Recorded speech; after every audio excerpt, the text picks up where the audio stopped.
I just love on how well him and Trump have worked as a team, and I feel like J.D. Vance is learning a lot from Trump, but also in the position that he is now, and I'd love to see him step into that role, and I'm excited to see what he would do and what he's capable of as leading the country. We are free thinkers. We're going to have these disagreements. We're going to have our own thoughts, and the fact that he's creating a space where we can all do that and realize that it's okay to do that, I feel like that's really strong for the party. I feel like that's going to build us stronger, and it's going to really show people what we're all about. We can learn and improve and treat one another better. We can love each other despite the disagreement.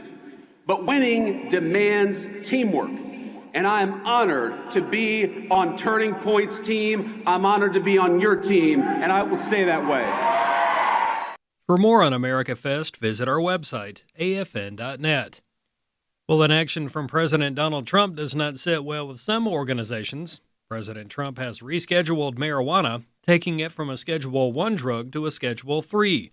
Marijuana will still be illegal at the federal level, but the president said this will help with research efforts. The facts compel the federal government to recognize that marijuana can be legitimate in terms of medical applications when carefully administered. In some cases, this may include the use as a substitute for addictive and potentially lethal opioid painkillers. In an interview with AFN, Becky Garrettson of Eagle Forum of Alabama called the move disastrous. We're just flabbergasted that the president did this, especially when you look at the harms that marijuana does. The organization known as Smart Approaches to Marijuana, or SAM, has shared similar concerns with AFN. Luke Niferatos of SAM said marijuana is already heavily researched. Garrettson agreed. It is one of the most researched substances out there. So we really believe that that is a false flag. That is not a good reason to reschedule it. This doesn't legalize it, but it does make easier access for this drug. It's a move in the wrong direction. Kansas lawmakers are set to vote today on a proposal to attract the Kansas City Chiefs from Missouri. The plan could replace Arrowhead Stadium with a new facility for major year-round events. Missouri lawmakers have also been working on their own package to keep the team. In final news, people traveling this week will experience a range of emotions as they seek to get to their destinations. Here's Fox's Lisa Brady. The holiday week's hustle and bustle is here, and with it brings a complex range of feelings for a lot of people, like excitement, joy, worry, fear, or hope. Centerstone is a nonprofit health system specializing in mental health and substance use treatments with locations in multiple states. They have 25 self-care tips for December to help make the month a little less overwhelming. For instance, keeping a gratitude journal, things you're grateful for, as well as daily accomplishments. Make a new holiday recipe. Show love to someone, perhaps an old friend or loved one. That's all our time for now. Find more news on afn.net. Thanks for listening.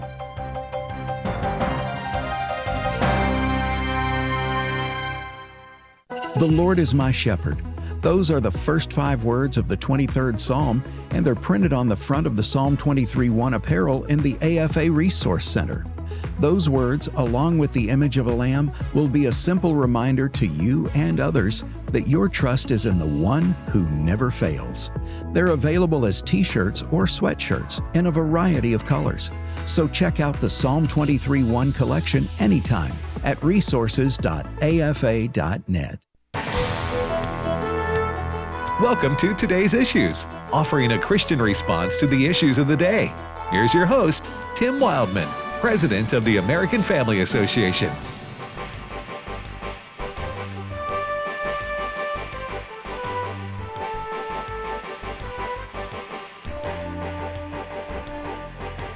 Hey, good morning, everybody, and welcome to Today's Issues on the American Family Radio Network for this Monday, December the 22nd, 2025.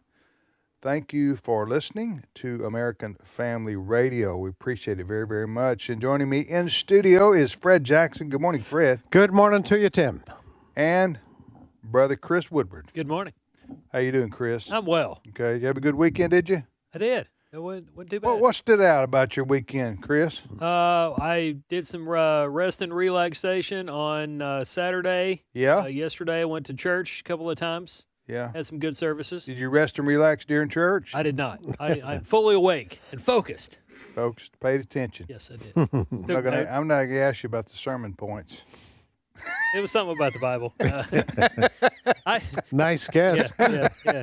I did that. I asked my daughter one time years ago, my oldest daughter, when she was 5, I picked her up from Sunday school. What'd you talk about today? The Bible? Yeah. Be more specific. Yeah. Jesus. Okay. If we humans can have probably one takeaway from a sermon 24 hours after it was preached, that's a good sermon, don't you think, Fred? That's right. That's right. Something stood out. Something stood out. Something you can impart into your soul. Yeah. And benefit from. But all right, so we got a lot to talk about today on the program. Coming up at the bottom of the hour, Brother Alex McFarland. He's also a doctor. He's a doctor. He's not an MD. He probably has an MD of, like a Master of Divinity, but I'm not sure about that. But Alex McFarland will be with us, and we got some stuff to talk to him about. This is Christmas week, as we know, and just wanted to make listeners aware who listen to AFR regularly. We are going to break for music. Brent Creeley's our producer. Brent's also, what's your title here? Assistant Director of something of AFR? Assistant Director of Radio. Yes, sir. Okay. So, and you work here with us. I do know that. I see you in your office. So I'm not very. So I thought you did. But yes, sir. I just want to make sure. You've been with us a long time. 25 years. 19 this past November. All right. Okay. So you, as number 2 in authority here at American Family Radio, can tell our listeners what's coming up this week on AFR.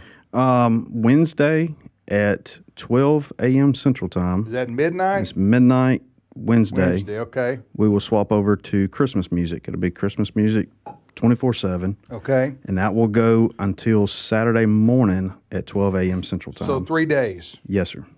So be prepared, folks, if you tune in and join us on Wednesday, Thursday, or Friday. Yep. On AFR, we're going to have wall-to-wall Christmas music, and it's beautiful. Yes. Beautiful music. It's going to encourage you, and it's going to be a blessing to you as you celebrate Christmas.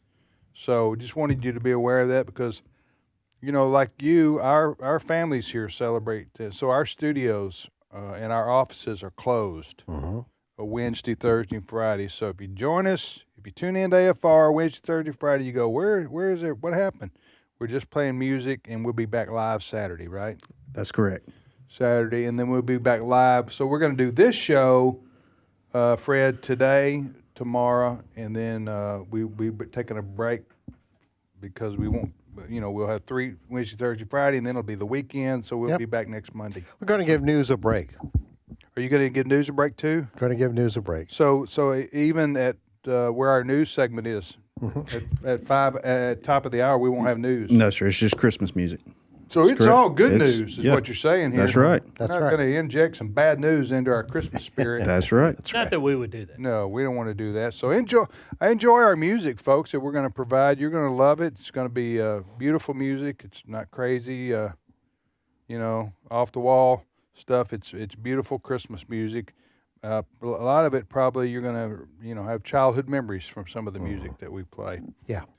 Christmas carols and so forth and so on. Amen. So we're looking forward to providing that. We hope you and your family have a wonderful Christmas celebration. All right. Anything else we need to talk about, fellas, before we move on to the news here? Well, I don't know. I think we're going to talk about weather. Yeah, weather is a big event. What about it, Chris? This actually started over the weekend in places out west, but the headline from Newsweek is winter weather warning as 40 inches of snow to hit, making travel impossible. Not the words that people wanted to hear as they're maybe taking a flight somewhere today to go. Where is this going to take place, Fred?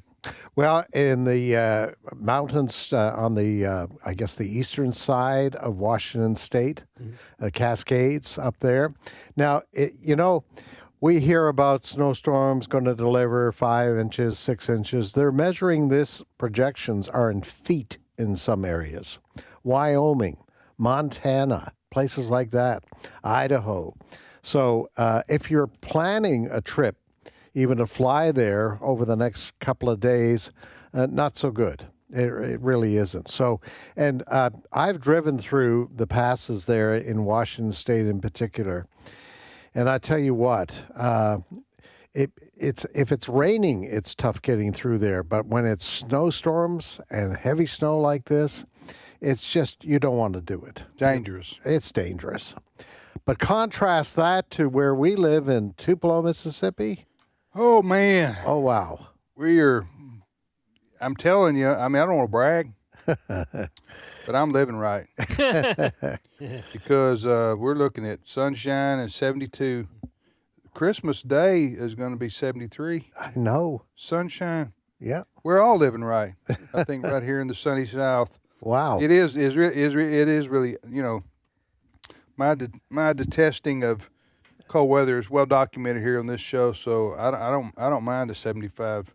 I don't mind Honolulu coming to Mississippi. No, I think with this just weather. 2 weeks ago, we were like down to 17 overnight. Yeah, it was whiplash. Fahrenheit. Mm-hmm. And it's all changed. Yeah. My motto is bring on the global warming. That's my motto as far as the weather goes. No, it's going to be it's beautiful. Yeah. Here, I'm sure that's probably true of much of the South anyway during the next week or so. But yeah, Christmas Day in Tupelo, it will be 73 degrees. You know, I remember as a kid. There was tornado warnings one Christmas. So you know, in the South, you can have bad weather, not snow and sleet, but you can have bad weather this time of year too. But it's going to be beautiful, across most when a lot I of the was, country. let me think here, 10th, 11th grade in high school, my high school's football team was playing in the state championship game down in Jackson. They used to have it down in Jackson back then, and I was in the band, and we played Christmas songs, like Christmas carols, and it was 80 degrees for that, and it was in like mid-December. Yeah, so you can get all kind of weather, but it's going to be, but yeah, really, really bad in the Pacific Northwest, and I guess a lot of the other country getting some really pleasant weather during the Christmas. I'm just glad not to be traveling. Yeah. You know, I was just watching a report about air travel today. You know, I understand, you know, the desire to be with family somewhere else in the country. I understand that. But boy, this is a rough time of the year to travel. Yes. Airports are already the saddest place on earth. Oh, they're the opposite of Disney World? Yes, they are. Yes.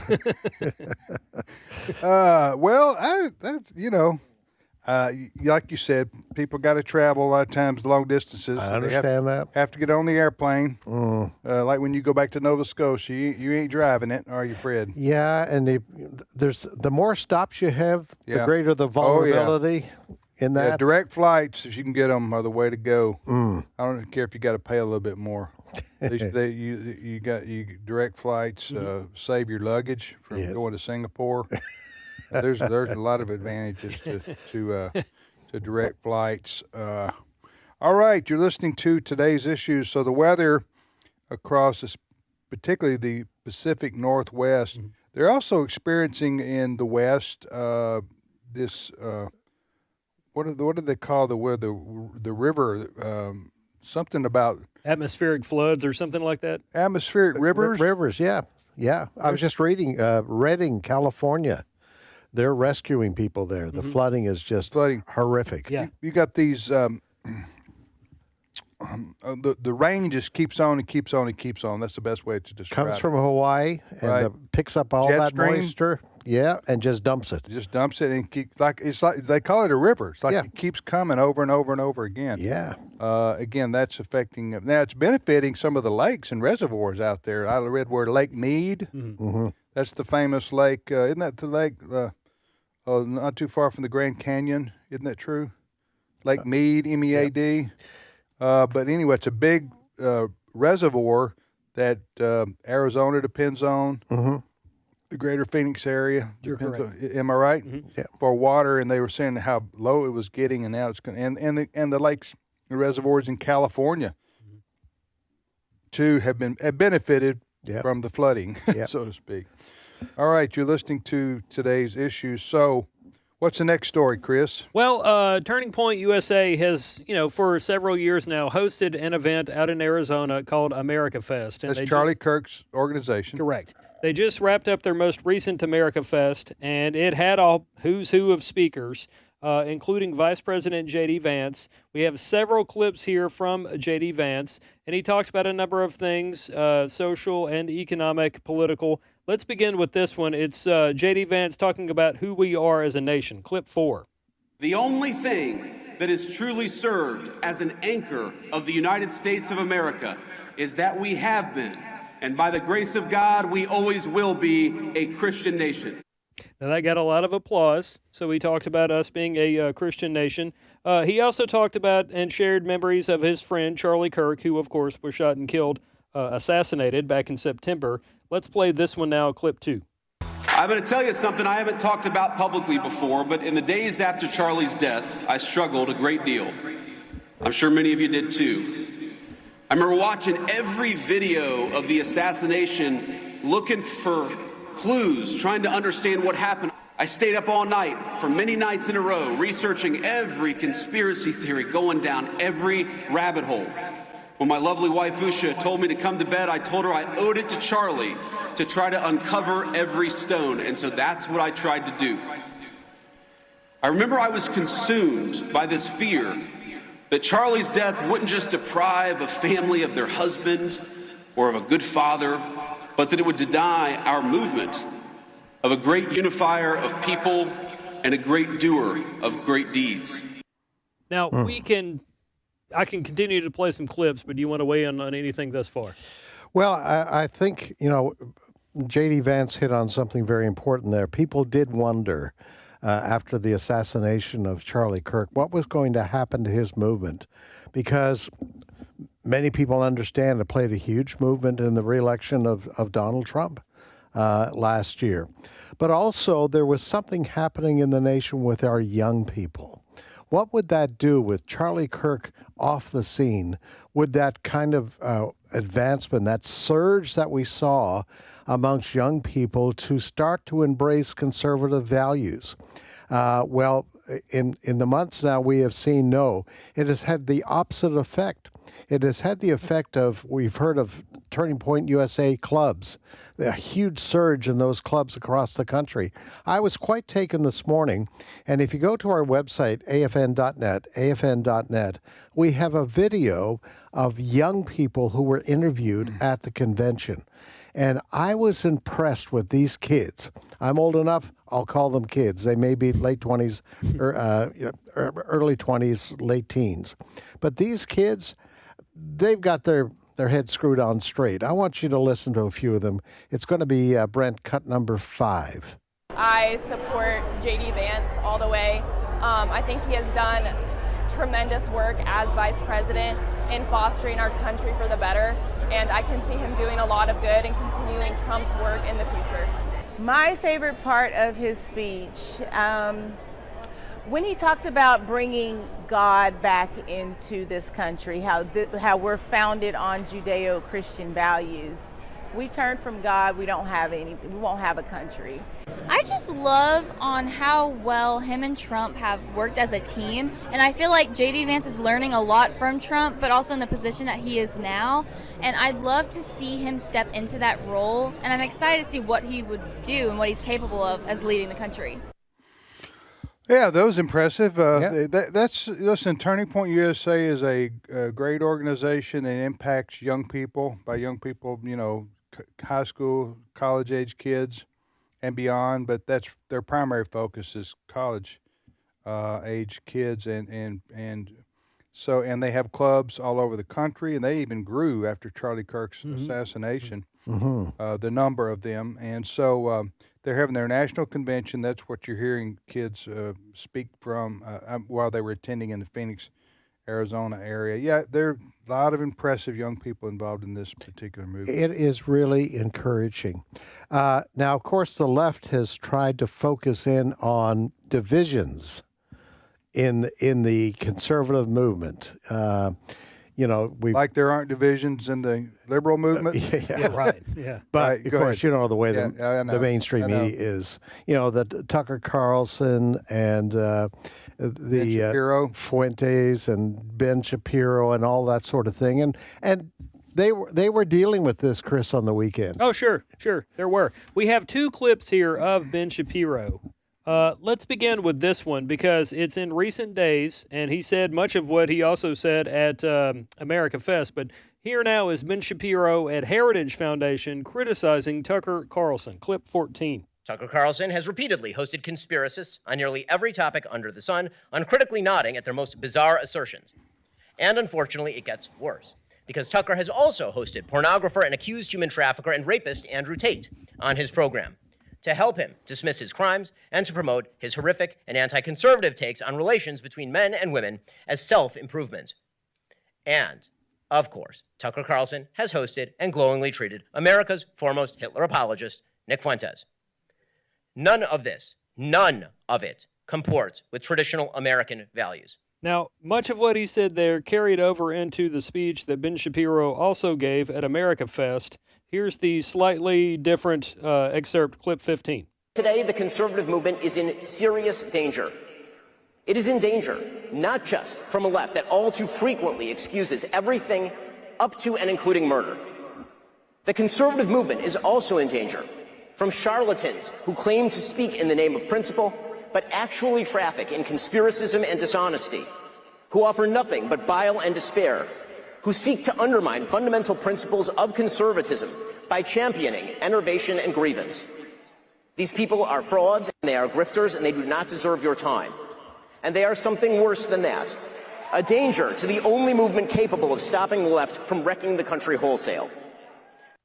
I think Ben Shapiro right there is talking about Tucker Carlson and Candace Owens. Mm-hmm. Is it Owens or Owen? Owens, with an S. Owens, in particular. Although he didn't, those clips, he didn't name them, but he did. He's called out Tucker Carlson and Candace Owens by name. Tucker Carlson is, I don't know what's happened to him, because I was a big fan, as a lot of people listening were, when he was at Fox News. Mm-hmm. He had a top-rated show, and he's been a prolific columnist. And Tucker Carlson goes back probably, 25, 30 years. Even though he doesn't seem to age physically, I mean, he still looks young. I'm guessing he's in his, how old is Tucker Carlson? I'm guessing he's probably my age, probably 60, 62, 63. 56. Oh, he's only 56? Mm-hmm. Anyway, he used to wear a bow tie all the time. That was his signature, dress code there, a bow tie, and he would appear on CNN. He was in his 20s when he was appearing on CNN on Crossfire. Many people remember that show. So he got to start early, very, very bright guy, and he was considered a great thinker in the conservative movement. And but he's, as I say, he's changed seemingly to me, and maybe obviously to Ben Shapiro, especially on, when he left Fox, he started doing his podcast, Tucker Carlson I'm talking about, and he started doing interviews with people. Many people considered just to be horrible folks, like the Tate brothers. You may have heard about them. That's the Nick Fuentes. People, because of his anti-Semitism. Yep. He's a guy on the right that a lot of people know and listen to. So Ben Shapiro is saying we shouldn't be giving platforms. Vladimir Putin, he went and interviewed him. Uh-huh. And so, listen, just interviewing somebody does not necessarily mean you agree with that person's beliefs. Uh-huh. Okay, that is true. But at the same time, I think what Tucker Carlson's coming under criticism for by Ben Shapiro and others is this is getting to where he keeps interviewing people that a lot of people consider to be out of bounds. Yeah. Okay. And not you shouldn't be using your big microphone to put these people in front of millions of your followers. Yeah. That's what, and couple that with his anti-Israel sentiments. Yes. That Tucker's been putting out now for 3 years. I consider him anti. Remember, he said the people he hates most are Christian Zionists. He retracted that later. He said he's sorry he said that, but he's still I don't know what's going on with him on that. What do you think, Fred? Well, sometimes, and I think this is the case for Candace Owens too. I think they wake up in the morning and they say, "What can I say today that's going to get me a lot of clicks?" Okay. Because Candace Owens is now making millions of dollars with her podcast. And she has said some wild things in recent days that people with inside Turning Point may have been behind the assassination of Charlie Kirk. All of those things. Now, Erica Kirk, the widow of Charlie, had a meeting last week with Candace Owens, and they said it was a good meeting, but they haven't revealed the details of what they talked about yet. But I think many times some of these people within we would call the conservative circle, they're also business people and they're looking to make money. And the way you make money with podcasts sometimes is you say something outlandish so people start clicking on what you're said to hear your program. Yeah. So I think that may be what's going on with Tucker Carlson also. But during the weekend, both Vance and Erica Kirk basically said, we're not here to agree on everything. There are things more important that we can all work on together. Yeah. And for the most part, I think they're talking about next year's midterm election. What about Vance calling America a Christian nation? I think he's probably going to be booted out of the country now by the liberal media. They're going to freak out about that, aren't they? Not yet. They haven't? They're more focused on what was said by Shapiro and Tucker Carlson in recent days. So the war within the conservative cause, that's what the liberal media's picking up on instead of Vance calling it a Christian nation? Yeah, fractured. Yes. That's what the liberal media would like the story to be. Yeah, don't you? But Erica Kirk says, she endorsed J.D. Vance. Yes. I think J.D. Vance is going to be a shoo-in my opinion, to be the Republican nominee. Unless he blows You were it. a betting man today, it'd be a safe bet. Yeah. So he's the heir apparent. Yeah. And of course, when you're VP, you're naturally in line to be the next. And of course, a lot of people are wondering, okay, what does this mean for Ron DeSantis, governor of Florida? Well, we'll see. I don't know. He hasn't announced whether he was going to. Of course, we're a couple of years out from that. I would imagine if J.D. Vance runs, he's not going to. Governor DeSantis would probably be a good fit to be in the administration of a J.D. Vance, because could see that. They're basically two peas in a pod, philosophically. We'll be back momentarily. Stay with us.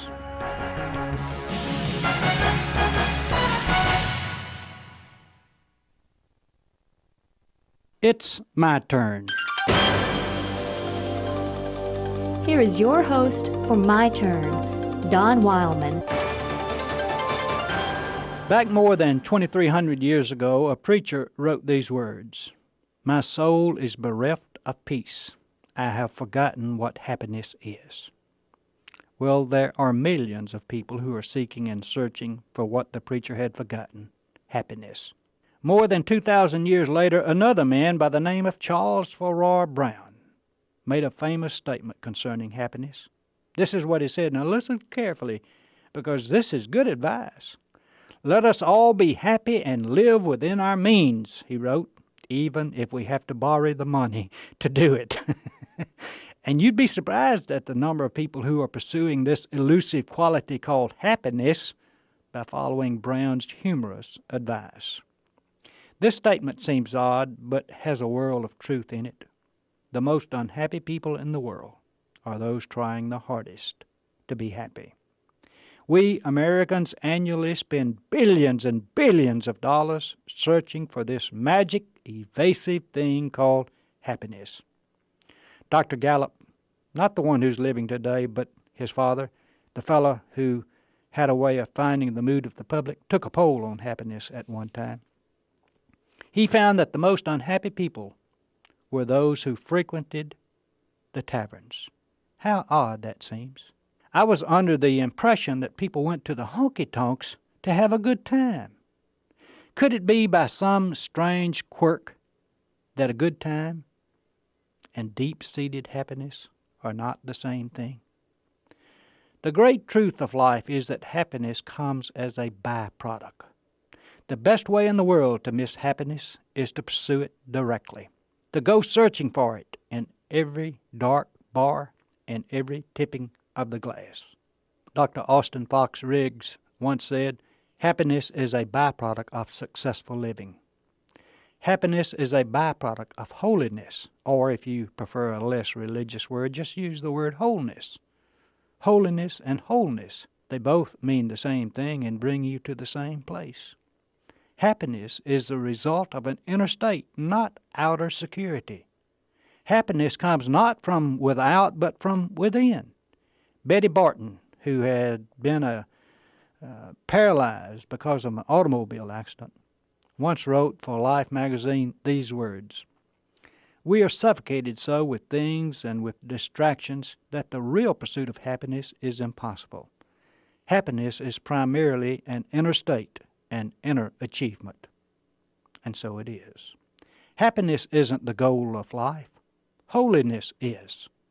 Seek first the kingdom of God, Jesus said. Seek first the kingdom of God. Don't go after happiness or you'll miss it. Seek to do God's will and live by His plan, and happiness will come without your seeking it. This theme of matching happiness and holiness is one as old as the ages. "Happy is the man who takes refuge in the Lord," said the psalmist. Jesus, in His Sermon on the Mount, gave 9 ways to be happy. We call them the Beatitudes. You'll find them in the 5th chapter of Matthew in the Bible. I suggest you learn and live them. We spoke of Dr. Gallup in his happiness poll. He also had this observation to make. Our survey showed that the most happy people are those who have had a real religious experience. 'Tis true. Seek first the kingdom. After that comes happiness. This has been My Turn with Don Wildmon, a production of the American Family Association. But he saves the poor from the sword of their mouth and from the hand of the strong. So the helpless has hope, and injustice has shut its mouth. American Family Radio. This is today's issues. Email your comments to comments@afr.net. Past broadcasts of today's issues are available for listening and viewing in the archive at afr.net. Now, back to more of today's issues. Let's see, we can talk about Christmas or we can talk about the Epstein files. Raise your hand. What do you want to talk about here?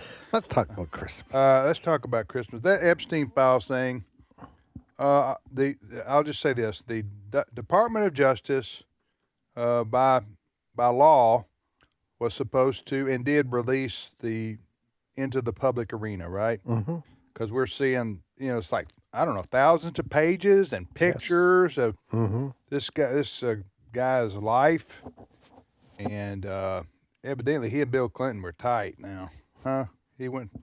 But of any of the big name politicians, it appears like Bill Clinton they were BFFs almost, right? Best friends forever. And so it really, really, really makes Bill Clinton look bad. Yes. Now, as far as some of the information was redacted, and the Department of Justice says it was to protect names of individuals who are victims, who don't want their names put out for the world to see. And for anybody on the left or the Democrats to try to use this against President Trump as somehow his administration is hiding something, just be clear. Let's just be clear. The Biden administration had the same files. Correct me if I'm wrong here, Fred. You're for right. 4 years. Mm-hmm. And they didn't release them into the public domain. Yeah. And rest assured, had they had any dirt on Trump relative to his relationship to Jeffrey Epstein, they would have put it out there. Of course. So that's just all. That's why I don't understand why are they even saying anything. They're just. I'm talking about the Democrats and the lefties on the Jeffrey Epstein files, because really, most of the politicians that are mentioned in there, almost all of them, and the celebrities, they're all lefties. Yeah. They're all Democrats. They, so. Which explains why the Biden administration didn't release anything in the 4 years. Right. So anyway, we'll see if anything else develops from that. But I think most people are ready. It's so sordid and ugly. It's not even. This guy was a pervert. Yes. And horrible. And he was convicted of sex trafficking, right? Trafficking. Yes. So. And his girlfriend for aiding him. She's in prison. She's in federal pen, and yes, he's dead, I guess. Yes. Huh? Yes. Some people think that's what people say. Some people think he is alive somewhere. But anyway, what do you think, Fred? Think is it? No, he's gone into eternity. Okay, you don't care about the missing videotape, huh? No. Huh? No, even the FBI. Funny you mention that. The Trump FBI in recent days. Yeah. I think Dan Bongino, who is retiring, or Dan. Is it Dan? Dan Bongino. Let's change his name. Yes, he. I think even said a couple of weeks ago that because before he went into I'm talking about Dan Bongino here. Before he went into the administration, he had a conspiracy that something nefarious happened to Jeffrey Epstein. Yes. So conspiracy theories help clicks of podcasters. You do know that. Right? They sure do. But Bongino just in the last few weeks said he's investigated, and Mr. Epstein died by suicide. By suicide. I think one thing that hampers any investigation that involves Americans or that has Americans paying attention to it is Americans we're born skeptical, and we don't trust the government from the day we're born. Whereas Fred is Canadian, so he comes at it from a different perspective. Yeah, he's a nice man, nice Canadian. All right, you're listening to today's issues on the American Family Radio Network. Dr. Alex McFarland, our good friend and colleague, joins us now from the great state of North Carolina. Good morning. Good Alex. morning, and Merry Christmas, everybody. Merry Christmas, brother. You going to celebrate there? Oh, yes. Okay. We're in North Carolina, and I think Santa Claus will come here first. Do you think Santa Claus comes first in North Carolina? Exactly. So not only first in flight, but first in flight or is that Ohio? No. No, Ohio's the birthplace of aviation. Yeah. Yeah. And both of them claim the Wright brothers. They do. On there. The Wright brothers were from Dayton, Ohio, but they brought their plane down here to the coast to fly it. Kitty Hawk, right? Yep. I've been to the very spot many times. Wow. Hey, I got to tell you this, Tim. If you ever go to the Wright Brothers Museum down there in Kitty Hawk, and it's a must-see. It's on the National Registry of Historic Places. There's a Bible in one of the glass display cases. They were sons of a Methodist bishop, and they were called the Bishop's Boys. And I hope it's still there. But, Tim, there's a journal, and you can read their writing, and it says, Sunday, such and such a day, conditions are perfect, but it is the Lord's day, and we do not fly the plane on the Lord's day.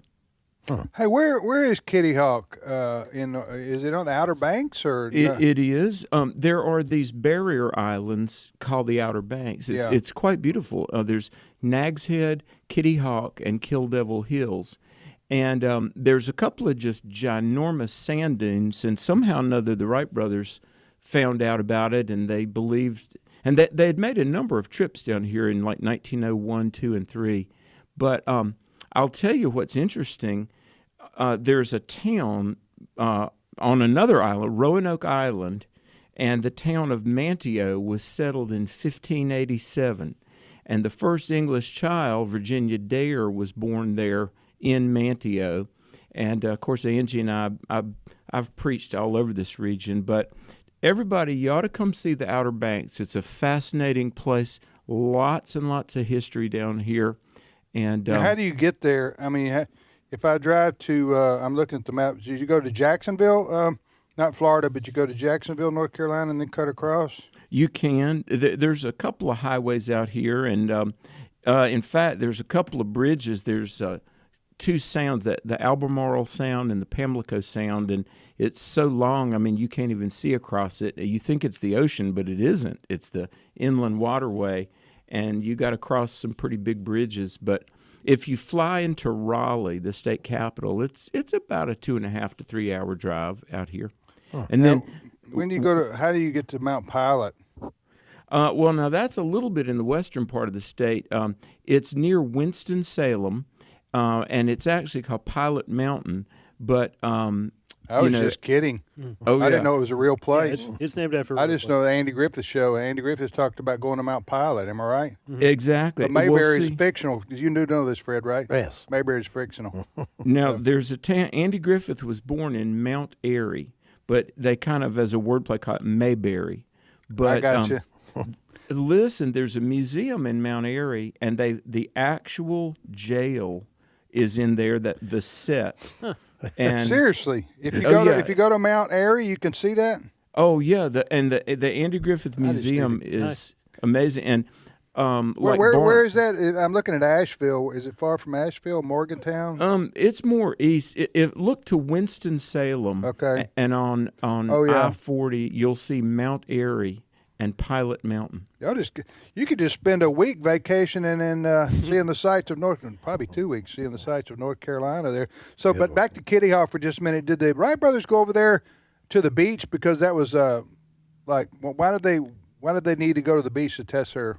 They didn't want her. You know, I've often wondered, and somehow or another they had written like to the Army Corps of Engineers to find out they wanted a certain kind of wind. I got you. A very consistent wind speed, but also there's these dunes, and I guess I thought flying on sand you'd have a somewhat of a soft landing. Yeah, maybe so.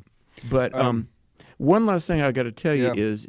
You go down Highway 12 to Cape Hatteras, to the lighthouse. Okay. Now, this is amazing. There is a German submarine that you go to the top of Cape Hatteras Lighthouse, and you can look down and you can see a sunken submarine right a couple of 100 feet off the coast. That's how close the German U-boats got into our water space. And really? How? Yeah. Wow, I didn't know that. Okay. And divers go down there, but I know we're here to talk about the Lord, but I'm talking about North Carolina. Well, hey, that's the Lord's country, Amen. Right? That's what they call it. You know what? I've got Stephen McDowell, our good friend. He vacations in Holden Beach. Oh, of course, yeah. Every year, and he tells me about how much they enjoy going there, which is around. Not too far from Myrtle Beach. Looks like it's like north of Myrtle Beach. Anyway, all right. So I want to ask you a couple of things, Alex. We had mentioned that Tucker Carlson, and I will say this, what I'm about to say he did apologize for later. But he had made the comment that there's nobody he hates worse than Christian Zionists, is what he said. Again, he did apologize for saying that. But I wanted you to tell folks what the expression Zionist means. When we say somebody is a Zionist, what is a Zionist? Well, nowadays, if that term is used, it's almost always used in a pejorative sense, to be critical. But really, the Zionist movement started back in the 1800s as, Jewish people and many non-Jews, like Winston Churchill, wanted to create a Jewish state and recover land. And I mean, the very famous guy, and he's worth reading his biography, is Theodore Herzl, if I'm pronouncing that correctly. And he wrote extensively in the 1800s about a future, the reestablishment of the Jewish state, which, of course, that took place. And by the way, May 14, 1948, but there was really a good, decade plus lead up to it. And there's a documentary that CBN produced some years ago about the miracle of the rebirth of the state of Israel. But Zionism was among some of Europe's and some of Americans' most elite academics and political figures, and it was a very respectable, concerted effort, again led by Theodore Herzl, to reestablish the nation of Israel. But the way people use it now, it's almost like the word fundamentalist. Right. Yeah. And let me give just a tiny bit of history, by the way. Like in the aftermath of the Scopes trial in 1925, when there was modernism, they called it. Today we would call it liberalism or wokeness, but modernism infected many a church and denomination, and there was denial of what the Word of God says about creation, the deity of Christ. And so the fundamentalist movement, R.A. Torrey out at Biola University, he had come from Moody Church, they raised money, they produced a 5-volume set of books called The Fundamentals. What are the fundamentals of Christianity? The triune God, the authority of God's inerrant word, Jesus, God incarnate, who shed his blood, rose from the dead. Now, the reason I bring that up is originally in the mid to late part of the 20th century, fundamentalist was really kind of a compliment, like I embrace the fundamentals, core Christianity. Now, the left really used it as a bad word. Oh, you're like Jerry Falwell, who's basically a jihadist. You're a fundamentalist. And they equated it with Islamic fundamentalists. And so now that word is so laden with baggage. I mean, nobody much would use that word, even though we definitely do affirm. All it really means is you believe in the fundamentals of the faith. True Christianity. But you're right. The left turned it into something. Oh, these are Christian fundamentalists. They're to be feared. They're trying to take over America. They want to have everybody forced to be baptized and a theocratic state. Theocratic state and so forth and so on. Yeah. And that's how the left has really demonized the word Zionism. That it means, okay, you must hate Palestinians and the genocide. And so Zionism really just means you support a nation, you support a Jewish state. Is that right? Exactly. Okay. And see, Zion is one of the biblical names for Jerusalem. Okay, that's where we get it from. Gotcha. Yeah, the Bible uses the word Zion in 3 senses. Sometimes it's referred to Jerusalem, sometimes the entire land of Israel, and sometimes the kingdom of heaven, And so Zion also is a Hebrew word that really means promised land.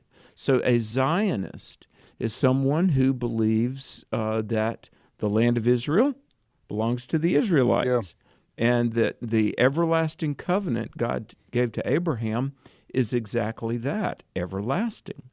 And so, the left is really adept at commandeering language and really, and by the way, let me tell you my theory on this. People like James Carville, who, he's, if you want to be on the forefront of how the left twists and perverts language at the expense of the right, listen to James Carville, because he is a semantical ninja when it comes to twisting words for the advantage of the left. Mm-hmm. And conservatives and Christians, sometimes we're a little slow to the draw on the twisting of language, because generally conservative people are forthright, and we're not trying to flim-flam anybody. You know what I mean, Tim? Yeah. But if you get a semantical ninja show up at your house, you better be prepared. That's all I got to say, because they can take you down. No, I'm just kidding. You're right. James Carville can twist words. Hey, I want to talk about one thing real quickly, and we can move on to another topic here, guys. But when you mentioned, I remember this song from 30 years ago. I don't know how old it is, but it's a wonderful song that the Gaither vocal band sings, Blow the Trumpet in Zion. Mm-hmm. You ever heard them sing this? Have you ever heard them sing this? Oh, yeah. I've seen them live. Many years ago, Marvin Sanders and I had Bill Gaither on Exploring the Word one time. Yeah, okay.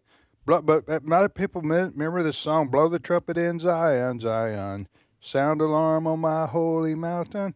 Anyway, I tried out for the Gaither vocal band there.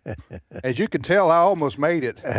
You could tell by the talent that I have that I don't like to brag about, my singing talent. But anyway, if you want to watch something that'll bless you, just type in "Blow the Trumpet" and the what am I saying here?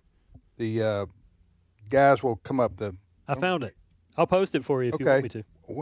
It's from the Gaither vocal band. The Gaither page. vocal band. I had my mind went blank for a minute, but if you want to be blessed, go and watch the "Blow the Trumpet" and by the Gaither vocal band. It's a great praise and worship song there. You're listening to today's issues on American Family Radio. Well, listen, Alex, we'll let you go, my friend. We got other stuff we need to get to, but I wanted to have you on to talk particularly about this word Zion and Zionist, because we keep hearing it, as you say, in a pejorative way. But all it really means is people who support a Jewish state, the existence of a Jewish state. And I think all Christians should. Well, of course. And Israel has the right to exist. They have the right to self-determination, and they have the right to self-defense.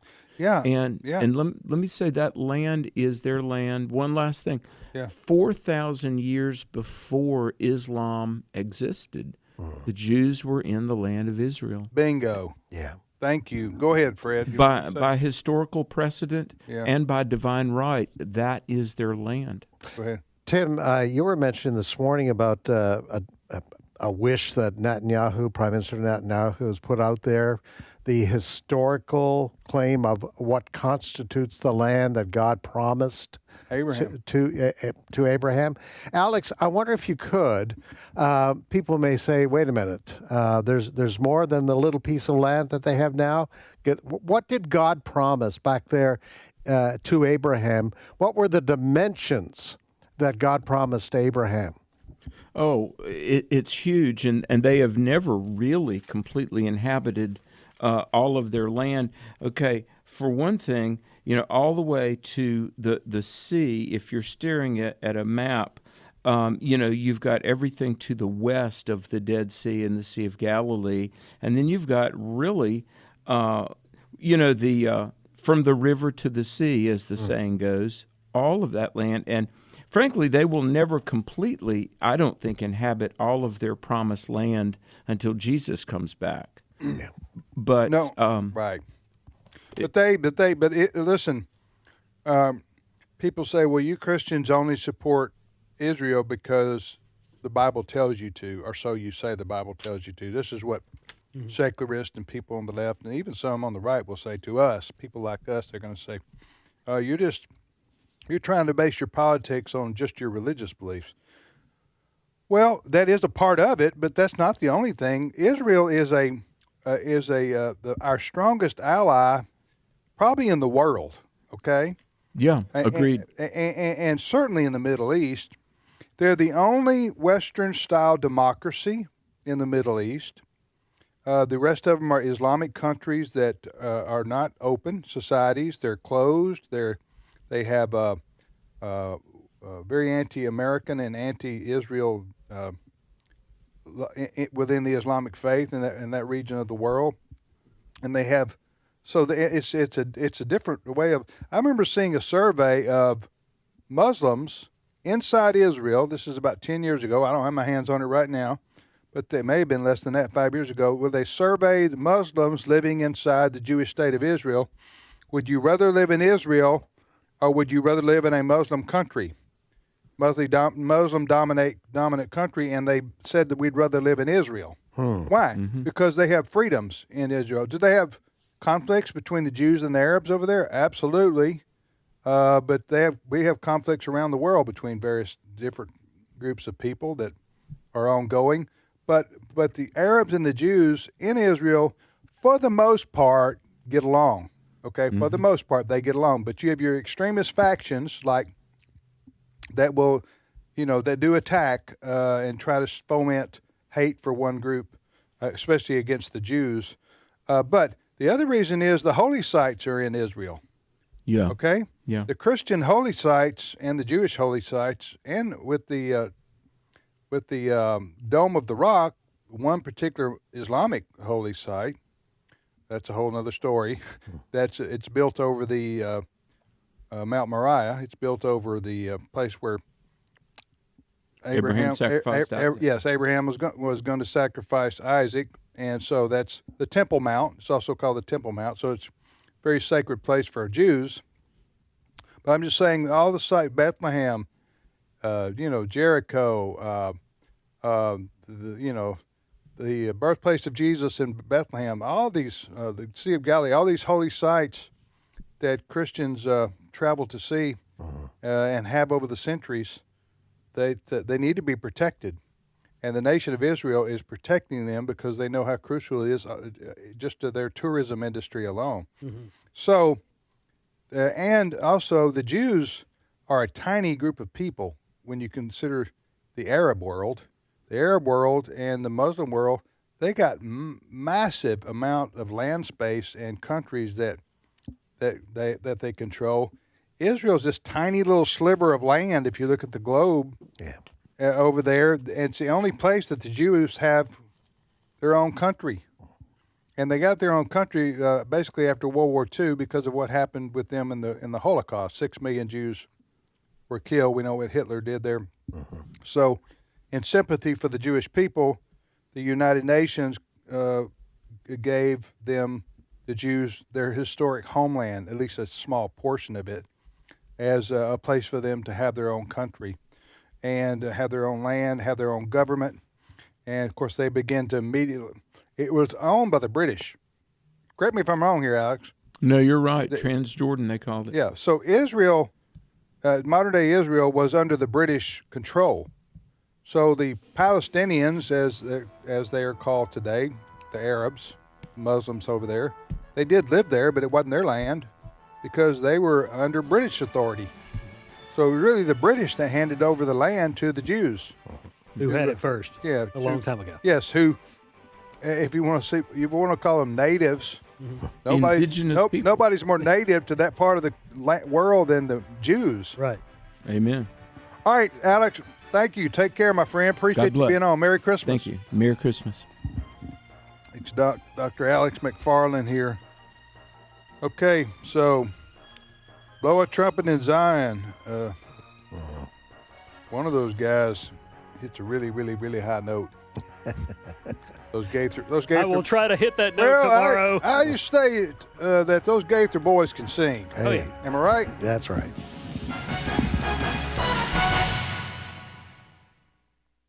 The views and opinions expressed in this broadcast may not necessarily reflect those of the American Family Association or American Family Radio. Faith, family, freedom. American Family Radio. Their investment is only for Donald Trump. It's not for the Republican Party. And I think this is another thing that we as conservatives have failed to do during the entire arc of the Trump era is actually take the Trump voters and convert them into genuine conservatives. Start your weekdays with insight from Jenna Ellis in the morning, 7 o'clock Central Time on American Family Radio. This is American Family Radio, a listener-supported ministry of the American Family Association.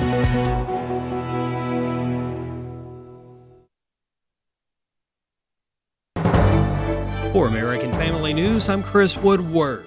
The investigation continues into that deadly Hanukkah shooting in Australia. At least 15 people were killed, and authorities say the two gunmen were a father and son. Investigators believe they were motivated by or connected to ISIS. Meanwhile, people in Australia are not happy with the Prime Minister. He was booed over the weekend. The Prime Minister of Australia, Anthony Albanese.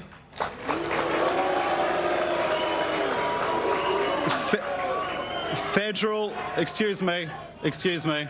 Aaron Milan was a witness to the shooting. She told Fox and Friends that anti-Semitism has been a big problem in Australia. I am not Jewish, but I spoke out on October 9 when we saw people celebrate in this country the greatest loss of Jewish life since the Holocaust. We had people outside the Opera House chanting, "Gas the Jews, where are the Jews?" waving terrorist flags, celebrating murder and massacre. Then you look at synagogues, firebombed with Jewish people inside, schools graffitied, cars set alight outside Jewish homes. The Harbour Bridge, another iconic Australian landmark known all around the world. We had 100,000 people march across that, waving the flags of the Taliban, chanting death to Jews, holding up signs of terrorists. You know yourself in your own country. When things like this happen, it is a moment for your leaders to stand up and say, "Not on my watch." We didn't have that in this country. It has been incident after incident after incident. Then throw in the way our government has completely capitulated and been praised by terrorist organizations, by Hamas. For more on the Australia shooting, visit our website, afn.net. The Trump administration continues to go after Venezuela oil tankers. Here's Fox's Madeline Rivera. A U.S. official says this third oil tanker is on the U.S. sanctions list, adding it's flying a false flag and is under a judicial seizure order. It's unclear at this time if the vessel has been boarded, but it comes after the U.S. Coast Guard, with the help of the Department of War, seized a second oil tanker off the coast of Venezuela over the weekend. I did see that this is another ship that was basically operating in the black market, and so there's been a little bit of black market activity in the oil sector to go to sanctioned countries and to get them some oil, and they're getting that oil in order to avoid, the reforms that we think would make the countries a better place. And so it's not a lot of oil compared to world supply, and so I don't think that people need to be worried here in the U.S. that the prices are going to go up because of these seizures of these ships. Not all Republicans are on board seizing these vessels, but others, like Senator Lindsey Graham, are backing the president. If you're an American and you want Maduro to stay in power, man, have you lost your way. President Trump promised to secure our nation from the scourge of narco drug trafficking. The kingpin in our backyard is Maduro in Venezuela. They're poisoning America. The seizures and the sanctions are meant to squeeze Venezuela's economic crown jewel, which is its oil sector. But it will have an effect on Cuba, too, which relies on Venezuela for oil. Now, the Wall Street Journal reports the country's communist government is doing what it can to keep Venezuelan President Nicolas Maduro in power, saying agents from Cuba's vaunted intelligence service remain in Venezuela, where they have worked to purge disloyal military officers and government officials. Venezuela, meantime, has accused the U.S. of theft. An atmospheric river is drenching the northern portion of California, and more rain is on the way for the entire Golden State. Fox meteorologist Adam Klotz. 3 to 5 inches that include Southern California, so Los Angeles, getting down to San Diego, up towards San Francisco as well. Pretty much the whole state involved in that big secondary round of rain that is going to be really heavy at times. In final news, Instacart is ending a program where some customers saw different prices for the same product ordered at the same time from the same store when using the delivery company's service. The program was meant to help grocers and other retailers learn more about what kinds of prices customers would pay for items, similar to how stores offer different prices for the same products at different locations. Even so, consumer advocacy groups did not like the program. Find more news on afn.net.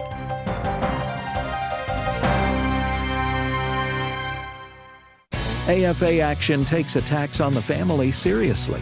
The enemies of the family constantly employ new tactics to try to sneak past our radar. They know if we stand together, their evil plans will fail. Your gift to AFA Action allows us to stay vigilant against their onslaught. And if you give this month, you'll receive access to the Cultural Institute video When Your Faith is Illegal by Frank Harbor on AFA Stream as our thanks. You can make your gift today at afaaction.net.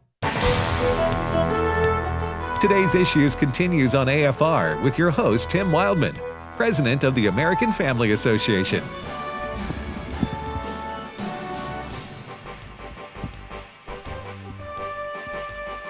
Hey, welcome back, everybody, to Today's Issues on the American Family Radio Network. We're here for 25 more minutes, actually 24 and a half more minutes. On AFR, I'm Tim Wildmon with Fred Jackson, and now Steve Paisley Jordahl joined us. Good morning, Brother Steve. Good morning, everybody. How y'all doing?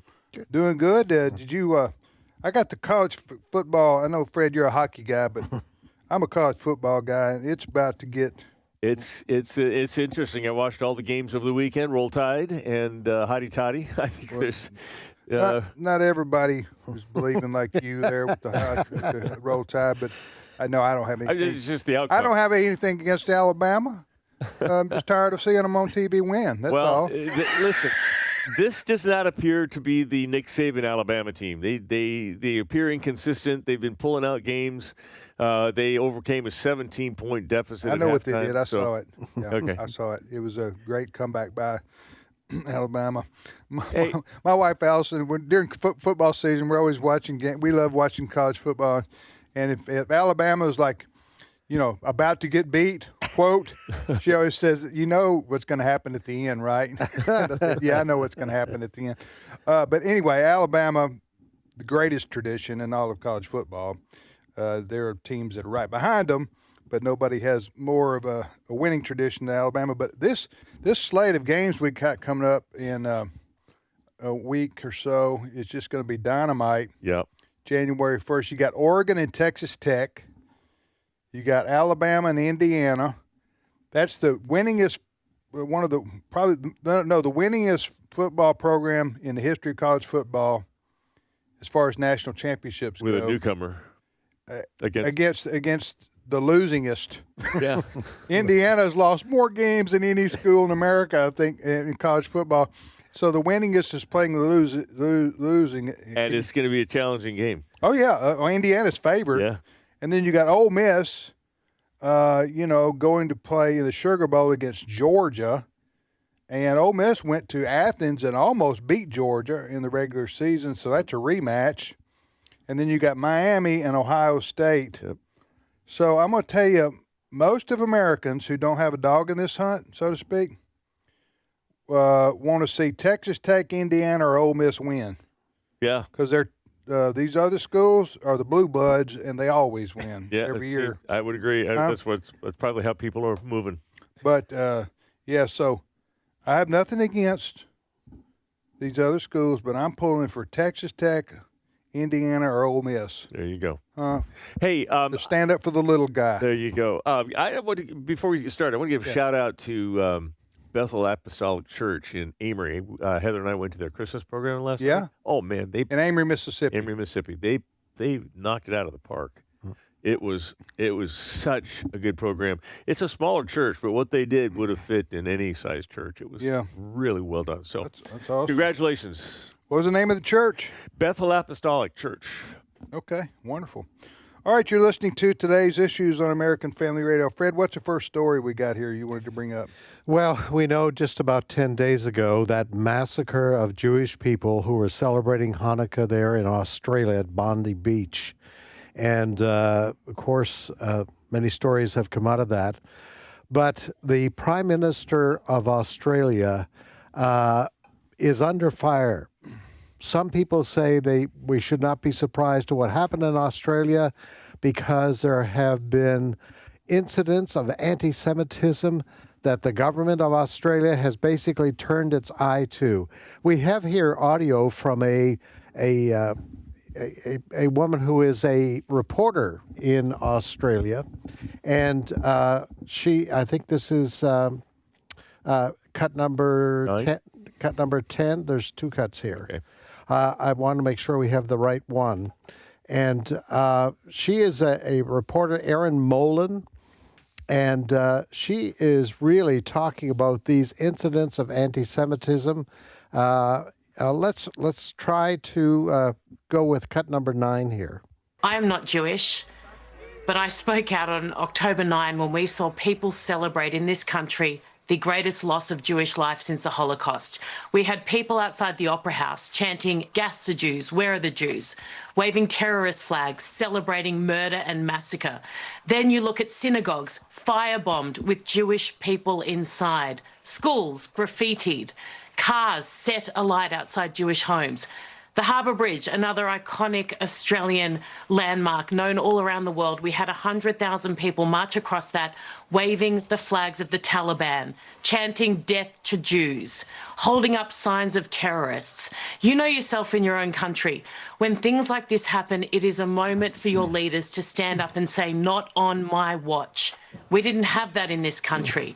It has been incident after incident after incident. Then throw in the way our government has completely capitulated and been praised by terrorist organizations, by Hamas. Yeah. So who is that talking there? Erin Molan. She is a reporter, correspondent there in Sky News, I believe, in Australia. Yeah. Just these incidents that she outlined there, that's what's been going on in Australia since the October 7th, 2023 massacre in Israel, when those more than 1,200 people were massacred by Hamas terrorists. This is the kind of thing that's been allowed to occur in Australia, and basically she's saying we ought not to be surprised what happened on that celebration there 8 days ago of Hanukkah when those Jews were gunned down by these two guys, a father and a son. And that attack, we're learning that was a very organized attack and could have been a lot worse. I think it was stopped. I don't know, Fred, those 6 people that were stopped, or the number of people who were stopped 4 days later, is that part of that same? The father and son had bombs. Yeah. And which didn't go off, obviously, but just horrible. And this Erin Molan and others are holding the Prime Minister of Australia responsible for what happened. He even apologized. He says, I'm basically I'm taking responsibility for what happened on that beach in Australia. So hopefully something good will come out of this horrible incident just over 8 days ago in Australia, that they'll do something about this anti-Semitism in that state, which Tim, we talked about this before, makes no rational sense. It is spiritual against the Jewish people there. Yeah, the Jews in Israel the Jews in Australia have nothing to do with what's going on in Israel. No, they're just Jews. Yes, right. I mean, so the Muslim jihadis that kill people. Now they're targeted sometimes, like with this case with the Jews, but they're also indiscriminate. They'll bomb an American, whatever, or somewhere around the world. They just want to kill. They kill people in the name of killing the infidel. Yeah. Right. Mm-hmm. And there's not another example of this where people are killed by other groups at the level, anywhere near the level. There isn't a Christian or a Jewish example or a Hindu or any other religion I can think of that is as violent as Islam is. Yeah. On an international scale. Right, because there's so many, 20 countries or so that are Islamic run states. That kind of ideology comes from the very top of the leadership of the state. Now, there are, you mentioned Hindus, there are, I think, Hindu radicals that are persecuting Christians and everything, but yes, not to the extent, because I think Fred is exactly right. This is a spiritual war, and Satan does not like God's chosen people. Next story. All right. There's a sea change going on in American media right now, and the nexus of this is CBS News. The chief, CBS News' editor-in-chief is Barry Weiss, and she's just been there a short while. They had a piece ready to go on 60 Minutes talking about Venezuelan migrants that were deported to El Salvador. And about 2 hours before airtime, Barry Weiss stopped pulled it from 60 Minutes, said it needed more reporting. Weiss claimed the story needed more reporting. Specifically, she wanted an interview with Stephen Miller or some other high-ranking Trump official because basically, as we've been seeing for years now, this was going to be a hit piece on Donald Trump. And Barry Weiss wanted some balance in the story, so they pulled it. 60 Minutes is the legendary news show on CBS. It's probably been around 40 or 50 years, something of that nature. Long time. Well, good for them. CBS now. CBS 60 Minutes, that news magazine, CBS News, as we've said, they have now a lady in charge who's fair-minded. Yes. She's of a liberal persuasion, but she wants to be fair to the conservative side. Correct. In order to regain trust of viewers so they don't just end up with just one half of America watching, potentially, but they want everybody to be feel. So kudos to CBS. I think so. There's a lot of internal strife about this. People complaining, saying that she's complaining about what? They're saying that Barry Weiss is censoring them and everything. But I agree. I agree with you. I don't think it's as much who she want. They do want an audience, obviously, but I think she's probably after a balanced, fair, accurate reporting of the news. She's trying to keep them from losing and having to close down. She's talking about 60 Minutes because they don't have any viewers left. So what she's trying to do is save CBS News. Yeah. And she as I say, she herself is a liberal. She's from the New York Times. But she's one of the few that are honest about it and fair-minded towards conservatives, and that's why she said, "Listen, before we're going to put this piece on national television, we need to interview somebody high up at the Trump in the Trump White House so they can give their side of what's going on with the El Salvadorian prison situation." Is that what it was? Yeah, the ones that have been deported there under President Trump. And she was down there interviewing them, and, gee, we should be shocked by this. They say they've been treated unfairly. It's a prison. Oh, yeah. That's right. And not an American prison either. Yeah. All right, you're listening to today's issues on American Family Radio. Tim, Fred, and Steve. What's your next story? Steve Paisley Jordahl. Did I call you Paisley Jordahl earlier? I did. Okay, I just want to keep your reputation. Yeah, I'm wearing it today too. Thank you. Paisley going on. Yeah. I appreciate that very much. I want to talk about Elon Musk. He's about to be the most powerful person in the world ever that the world has ever known by far. I got. He had a victory with his full self-driving V14 Tesla. It achieved something that nobody thought was possible. It drove intervention-free from Los Angeles to New York, not on highways with perfect lane markings. I'm reading this from a Twitter feed by Mario Nafal. Not on highways with perfect lane markings, but through construction zones, unexpected detour marks, Manhattan traffic. Tesla's fleet of 6 million vehicles has been training this AI with billions of real-world data, but Elon Musk has another vehicle. It's actually a robot, and it is doing amazing things called Optimus. If you look up Optimus now on YouTube or something, you can see videos of this robot doing things that you would not think possible by a robot. It uses identical neural networks that the driving car does. So while the Teslas have been training the driving part, it's also been training Optimus to do real-world track. Tesla is targeting $20,000 per Optimus unit. The global labor force is 3.5 billion people. If Optimus replaces just 10% of the labor, that's 350 million units. That's a $7 trillion company that he is getting ready to launch. And he is what this is saying is this is not theoretical anymore. This is industrial planning, because these things are going to be able to do just about everything that a human can do. They can pound nails. So this is what Elon Musk, he's got a robotic company a company that makes robots, and it's about to meet Optimus, and he's putting these things out as replacement workers. So just to review Elon Musk's career heretofore, he started with PayPal, right? He started with something even before that, but yeah. What now? There was a company even before that that he invented or that he started. Yeah, and he parlayed that into Tesla. Yeah, and then the Starlink, right, which is the satellite service. One of them. The Boring Company.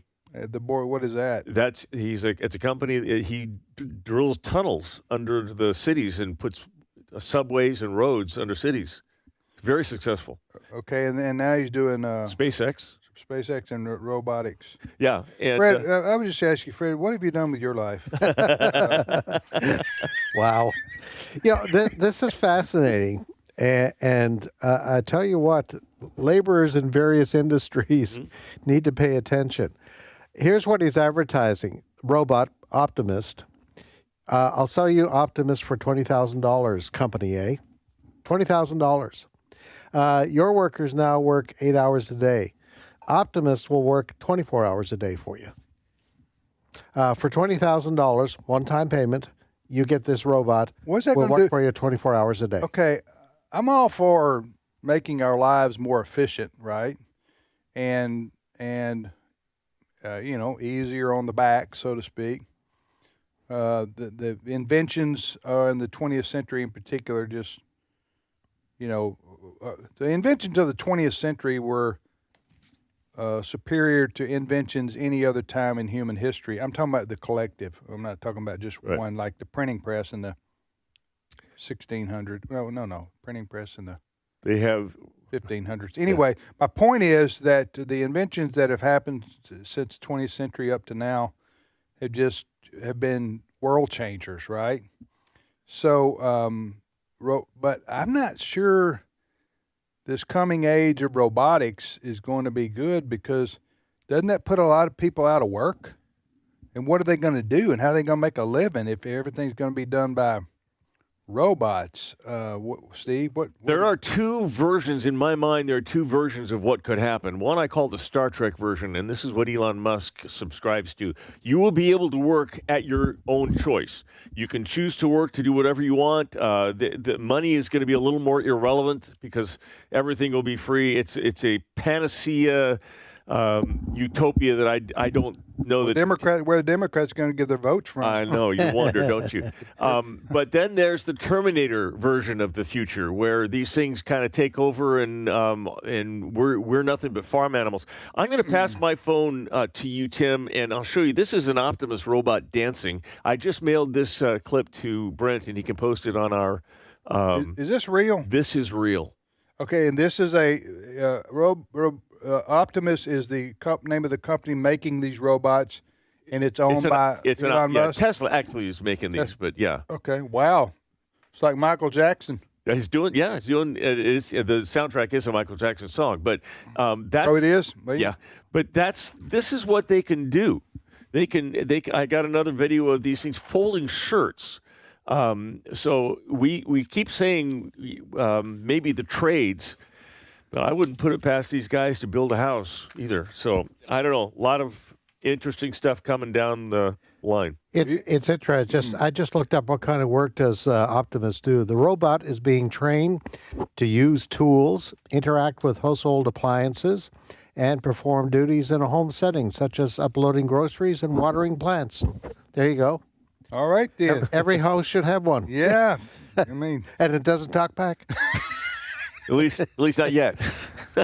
we also need a Yes Dear robot. You can maybe program your Optimus to do that. Every male in America who's married knows what I'm talking about. Didn't the Jetsons have one of those? Yeah, where it says "Yes, dear," "You're right, dear," right, exactly. "Glad to do it, honey." Those kinds of things. We need a robot that does all that, huh? That way, your robot can do all that, make your wife happy, and you still get to go golf or fish. There you go. How about that? Fred, you for that? It's just amazing what's going on, but it holds some dangers. It really does. Oh yeah. Especially the robots, and then also you talk about artificial intelligence. They're not one and the same, but they're related. Mm-hmm. And It's inevitable. It's going to happen, but you could see some bad things happen as a result of artificial intelligence. And I think when we do our 2026 year-end show, like a year from now, we're going to be talking about things we had no idea we were going to be talking about. Which I also think you're going to see some very good things happen from it. I'm no expert by any means, but I'm thinking in relationships to health. Yeah, cancer treatments. Absolutely. Things like that, they're going to change as a result of artificial intelligence. Absolutely. Yep. I predict within the next 5 years, you're probably going to have some kind of a scan that you can do that doesn't harm you, that can detect cancer. Mm-hmm. Now, that's already available. We all know the full body scans. Full body scans. You can write because I asked about this. I'm getting diverted a little bit here, but when my wife Allison got Hodgkin's lymphoma 3 years ago, which she's cured now. Yep. Praise the Lord God. Amen. Yes. And the University of Alabama Birmingham Medical Center. Right. And so she's cured. That's what they called it. You're graduated because she had the stem cell transplant, which got rid of the Hodgkin's lymphoma. Anyway, it's a blood cancer. But I'm just saying that she had the full body scans like several times. And anybody listening to me right now who's known anybody who has cancer, they have the scans, right? Mm-hmm. So, but now those scans aren't good for you. Some of them the scans aren't good for you themselves. X-rays are. But you can, if you want to drive to Nashville or Atlanta from where I live and get a full body cancer screen, you write a check for $3,000 or $3,500, something like that, and they'll do it for you. Yeah. But I'm just talking about, I think there's going to be something even simpler than that coming up. And cheaper, probably. Cheaper than that coming up in the next 5 years, where you're just going to be able to, pay $500 or something like that and go anywhere, any hospital in the country. Would not doubt it. That's what I'm guessing is going to happen with AI. Yep. Huh? Well, it is a good time. Medical treatments, as you say, are advancing. I think I've read some time ago where even they're going to be able to take like a little baby and they can start looking at as their hidden vulnerabilities inside of genes. Yeah. And they can pull those out. Yeah. That so there's a lot. So detect maybe infant problems in the womb that they can fix. Yeah. Yes. Exciting. Well, we're very scientific and medical, aren't we, Fred, with our terminology that they can fix. There we go. Yes. FIX. All right, we're out of time. We got a minute to go. What do you got? You got any good news? Yeah, I want to play this. This is Milan Mazurik. We can bow out of this when we need to, but he's a Slovak politician of the European Commission, and he says the EU hates freedom. You just hate freedom. You hate free and proud people all over Europe. And especially you hate people who love their nations, who love their countries, and who love their children. Because those people are your biggest enemies. Those people want to preserve their countries as they remember them from time they were children. They want to preserve their countries free, independent, safe, clean, and beautiful. They want their countries without hordes of illegal aliens killing and raping women and children in the streets, and they want their countries without daily terrorist attacks. And that's why you want to destroy freedom of speech on social media. You know very well that if those kind of people will have a right to freely... Who is that? This is a member of the European Parliament. His name is Milan Mazurik. Where's he from? Slovak. Okay. He's Slovakian. And he's saying that European Union is trying to meld everybody into one, and he's also saying that they are censoring criticism. He went on to say if they were able to know the truth, they wouldn't bow to the green scam and the gay trans scam. He sounded like to me he's basically giving the message of Donald Trump over there to the European Union. Well, good for him. I liked everything you said. He's proud of his country and wants to preserve its heritage and not be swamped by these immigrants coming in from around the world.